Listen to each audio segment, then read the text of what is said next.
What's going on? You're in the Beat Sessions, your place for all things music. I'm your host, Mitchell Weary. Let's talk about Neil Young and the Chrome Hearts and this record, Talkin to the Trees. They released that on June 13th. This is the 48th studio album for Neil Young and his first with the Chrome Hearts, and his follow-up to 2024's Early Days, which was actually recorded back in 1969 with Crazy Horse. And Neil has been on quite a tear with his famous backing band since 2019, releasing 3 albums of new material with Crazy Horse and another 3 albums that sat in the vault over the years for various reasons. And 2024 was set to be a big year of live shows for them, but illness and fatigue led to the cancellation of numerous dates through the back half of that tour. The war of attrition that we fight with time is sadly never won. And I'm not even just talking about getting old. It's not necessarily about that, even with these guys as well. It's just more about those feelings of burnout, the lassitude that develops doing something night after night in front of people, and just knowing when you need to step away, even when it's something that you love. But as we all know, Neil Young is indefatigable, and he is back with another CH outfit, the Chrome Hearts, marking a return to solid and familiar territory for all involved. With the hiatus of Promise of the Real, drummer Anthony Logerfo and bassist Corey McCormick find themselves backing up Neil Young once again, along with Willie Nelson's son, Micah Nelson, on guitar and backing vocals. And while not a full-time member of Promise of the Real, Micah did join Lucas and crew when they recorded with Neil on 2015's The Monsanto Years and 2017's The Visitor. And it seems like all 3 for the moment have found a comfortable gig, and I really like these 3 players coming together with him. And then rounding out the new lineup is Spooner Oldham on this record on keys and organ. And this dude is just a downright freaking legend. He's featured on Percy Sledge's When a Man Loves a Woman, Wilson Pickett's Mustang Sally, just to name a few of the massive tracks that he has recorded on. He has played with Bob Dylan, Aretha Franklin, Linda Ronstadt, Bob Seger. I seriously could probably go on for 20 minutes with everyone that this guy has played with. Incredibly sought after. And he has played with Neil Young before too. So it's great to see him in the fold with this exciting new outfit. And I think my favorite feature of this record, and the one I think that most listeners will notice immediately, is the multifaceted energy that the Chrome Hearts bring. And I really dig what they do in a lot of ways, the way that Crazy Horse did. And I'm going to start first with the heavier side of things. There are a handful of these tracks that just ride these waves of big sludgy guitar riffs and solid grooves that come courtesy of Anthony and Corey. There's just this hard rockin' grunge drive to these songs that's enriched with steely guitar tones that gyrate around soulful organ backdrops laid down by Spooner. And it's the rawness in the production style. I don't know if it's analog, but it has that feeling. And it gives these songs a complimentary boost that I think really channels classic Neil. There's so many of his records, especially with Crazy Horse, that are brilliantly accentuated by this jamming in the garage style of recording. It's almost just like you're there on a chair drinking a beer with these guys. There's this great ASMR character to the tracks. And so I love that about everything that's going on here from start to finish. And that energy that I mentioned, it's not just about the hard rock and feel either. Actually, I would say that most of these tracks capture the tender, captivating side of Neil that thrives in those folk and country influences and channels some of his best work that he's done throughout the decades. I think that a number of these tracks embody a feel that made records like After the Gold Rush, Harvest, and Harvest Moon, which Spooner did play on as well, some of Neil's best work. And then there's the lyrics. Neil has always been an incredible writer, in my opinion, and I think for the most part, they are solid throughout this record. There's a big focus on the theme of time and just the joy of being alive. And I would say that despite Neil's kind of like curmudgeon-y behavior and his long-term criticism of the modern world, he does humbly acknowledge that he is just happy to be here, while also reflecting on the journey that brought him to this moment.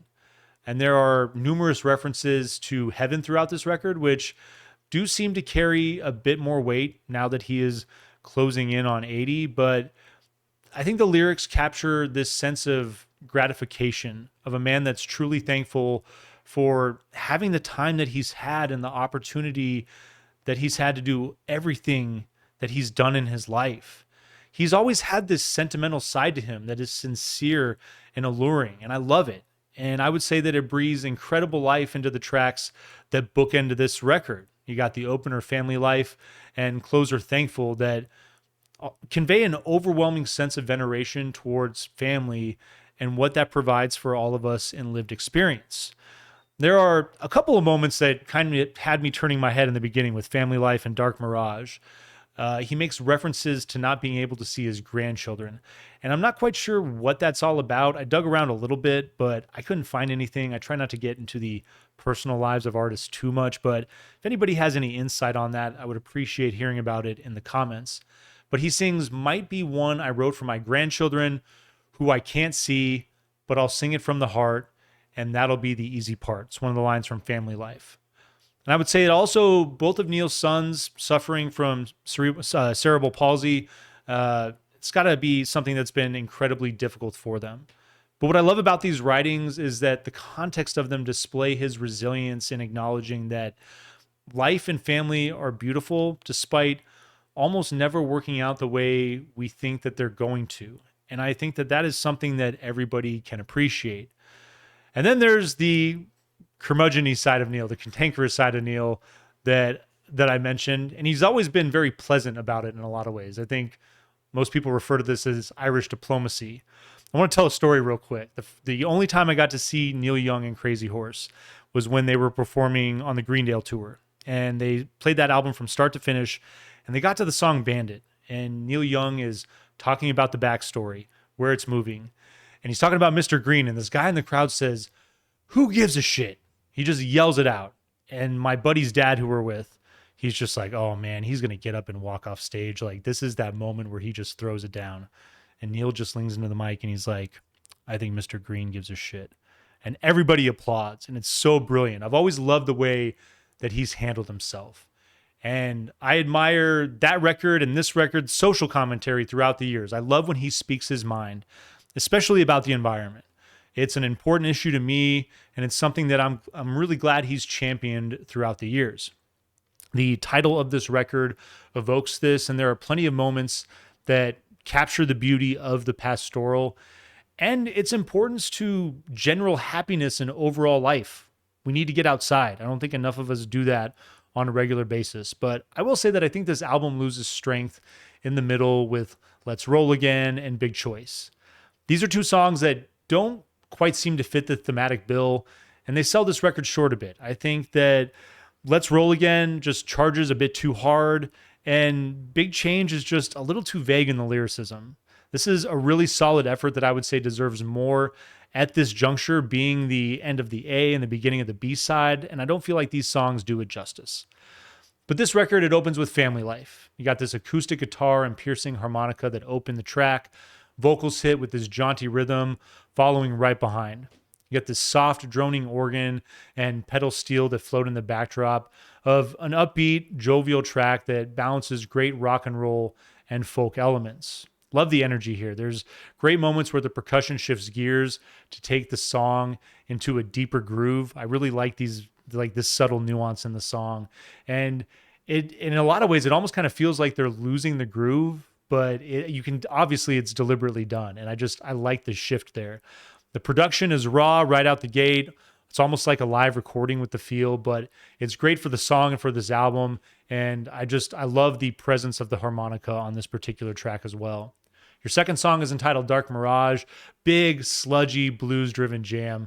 Got this steely, grinding electric guitar that dominates with thick bass that walks with attitude on this one. Track picks up with the pre-chorus.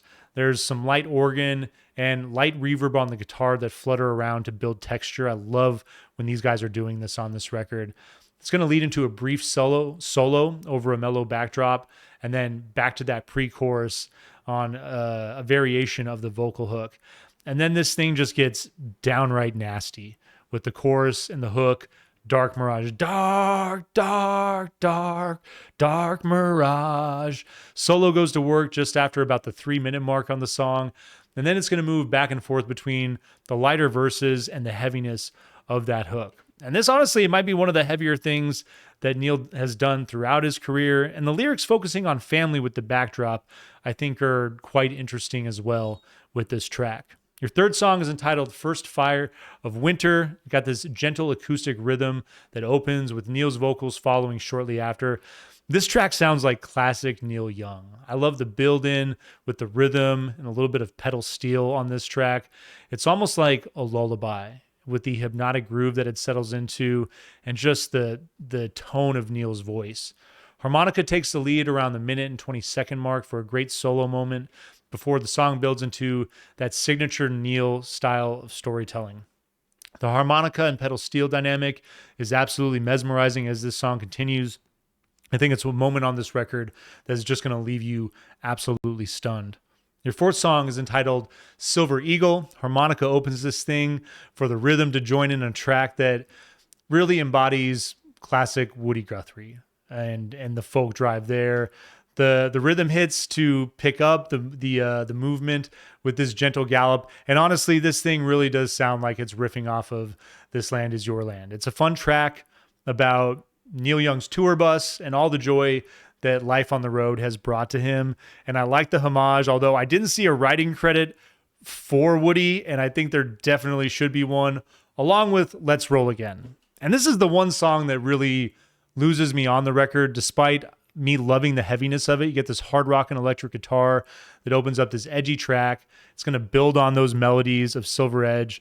It's literally like the punk rock counterpart to Silver Eagle, but the energy of the lyrics are so bad. And now, frankly, we have two tracks that are kind of riffing on this Woody Guthrie thing, and like it just doesn't quite do it for me, even though Neil has done this before. And then there's this refrain of China is way ahead. And honestly, Neil Young has never toured in China, let alone any rock and roll legend that has ever incorporated political dissent into their songwriting. I frankly just don't understand the lyrics in this analogy. Like, promoting a country that won't even let you cross its borders to share your message with its citizens, to me, is just kind of dumb. He does note that it is hard to swallow, this China getting ahead of us, but I would say that simple technological advances that improve the environment, it does not mean that the overall quality of life is better in China for the average citizen. It might be easier to breathe in Neil Young's mind, but that's if the government decides to let you. And frankly, I think China is probably one of the most polluted countries out there. Like, it's kind of disgusting how bad they let things get. And then at one point he says, if you're a fascist, then get a Tesla. If it's electric, it doesn't matter. And I'm just kind of like, what the hell are you trying to say, Neil? And it's frustrating. Like, this, I feel like this song embodies, like, I've been so late to work on so many random Saturdays since Trump took office because all of these protesters are blocking the intersection that I need to go through to get to work. And it's right next to a Tesla dealership down the street from my house. And I'm not criticizing them for protesting. I truly believe in having that right. It is a fundamental part of being an American. But I am criticizing these people because not a single one of them can provide a legitimate answer for how their protest is affecting change. And that is frustrating. I think that it's solely for social media optics, and it's not that it's just distracting, it's vainglorious and worthless. And I feel that about a lot of stuff like that going on right now. Get back to that in a second. Your sixth track is entitled Big Change, Feedback, fade in on another hard rock and sludgy track. I really enjoyed the idea of Neil going grunge because there are elements of, his catalog throughout his career that embody this, and especially leading into the grunge era. I think in a lot of ways, he's kind of a godfather of that. There's this nice solo that takes over around the minute and 30 mark, working through the middle of this track, but it's like, I like that it's a short concise number. It stays in that punk rock style with a solid instrumental hook. But I think overall, the lyrics on this one are vague and they fall short of the standard that he has set for himself throughout his career. Your title track, your seventh song, Talking to the Trees, rights the ship. Opens with this gentle acoustic rhythm and a soft droning organ that fades in. Harmonica follows to take center stage as the rhythm section works in with Neil's vocals. This is one of those numbers that has that classic soothing feel that I think it definitely comes at a key moment on this record. As I stated, I think coming off of those last three songs, this is a song that rights the ship. And this is really like a nice way to pick up that sonic momentum. The balance of the ambient organ and the slide has an incredible impact on this song. And I love the way the harmonica floats in and out of this thing, especially with the way it bridges the verses on this song. I love the lyrics, thinking about Bob, all the songs he was singing, all that time, wanting to say hello. Prime of my life, thinking about that old song. Pass me by, could be yesterday. Going back to sleep, might be time to get up, might be time. Might be time to sleep, talking to the trees. Waiting for the answer, waiting around for the world to change. Might be time to get up today again. Really like that reflection. I think that as exhausting as life can get sometimes, you got to stay motivated. You got to keep finding a reason to get up. I feel this song really channels that. Moving ahead is your eighth track, stellar opening on the piano. Neil's voice enters to commence a boisterous blues track with big staccato crash. I love the fuzzy bass and the soulful organ that drives this thing. It's got a bit of feel, almost like if the Black Keys were backing him, to be completely honest with you. Drums kick in to start this track into a jam about the minute and 20-second mark, and it's led by a solid back and forth between the guitar and the organ. This composition has a loose jam feel that I think really works in its favor, especially with that production aesthetic. And I love when the music drops for a moment to let Spooner work with that opening piano riff, and then all the music returns and rocks out to close. Kind of your final heavy moment on this record. Your penultimate track, your ninth song, is entitled Bottle of Love. Got this big jazz feel with the drums and piano to open. This is great for a penultimate track. There's something unexpected and different from the rest of the album, but I would also say that it really works well with the rest of the songs, and it's got that signature Neil flair as well too that makes it so good. The slide creates great texture with his vocals that are just tantalizingly delicate. The song has the feel of cold winter months next to a fire with that scent of baking spices that just fill the air. Like, I absolutely love the mood that this song creates. The track enters a solid little jam around the 2 minute and 20-second mark with the piano taking hold and the bass coming to life. Vocals finish for one more go around, leading to a coda that intensifies towards a soft crescendo to finish this track out. And then your final song, your 10th track, is entitled Thankful. It opens with a great acoustic riff that's strummed and then arpeggiated. I really like the structure of the guitar work on this thing. Got a soft touch of bass, brushed drum work, and a bit of slide guitar to introduce another breezy folk track that totally, once again, embodies that classic Neil Young feel. A bit of harmonica finds its way into the song, and the harmonies on this song's hook, Thankful, are absolutely gorgeous. And I really like the way that the harmonies continue to vocalize throughout this song as well. I think it's a great feature to finish off what is a brilliant closing track. This album overall is very solid. Once again, there's just that moment with Let's Roll Again that it feels like that moment of optics. It feels like that moment of like, look at me on social media doing my part. That feels so unnecessary in an album that I think just does such a fine job of focusing on life, things accomplished, overcoming setbacks, the beauty of family, and overcoming all of those difficulties, but knowing that you're doing it together. That's the best thing about having a great family dynamic. I know not everybody has that, and I know it can be a hard talking point for a lot of people, but it's something that I love that Neil has made the best out of what has no doubt been a very difficult situation for his partners through his life. And I think that that is something worth celebrating. I would say overall, despite that little hiccup in the middle of this thing, this is a nice, great effort. And I really look forward to seeing Neil continuing on with the Chrome Hearts. And, you know, if they keep bringing in Spooner to do his thing as well, that guy's 82 years old. I mean, what a freaking legend. You know, all of the work that he's done throughout his life, but his contributions on this project, I think, give these tracks such depth and such character. Despite my hangups, I'm going to give this thing a 7.4 out of 10. I really feel like it could have been better with that middle run, and especially if we're working with the vinyl, talking about that flip from the A to the B side and that moment there, it does hinder the full potential of this record. But overall, I'm still going to vinyl please it. Can't wait to go to my local record store to pick this thing up. And I hope you all do the same. Support your local record stores, your local businesses, and please, hope you enjoy this record. Hope you find this review helpful. Like this video, share it, subscribe to the channel, do all the things to help me blow this project up in 2025. And if you're really feeling generous, drop me a super thank. That little bit of extra money definitely does go a long way to help me build this channel through the year and into the future. Please stay tuned throughout the week for more album reviews, and we will see you next time on the Beat Sessions.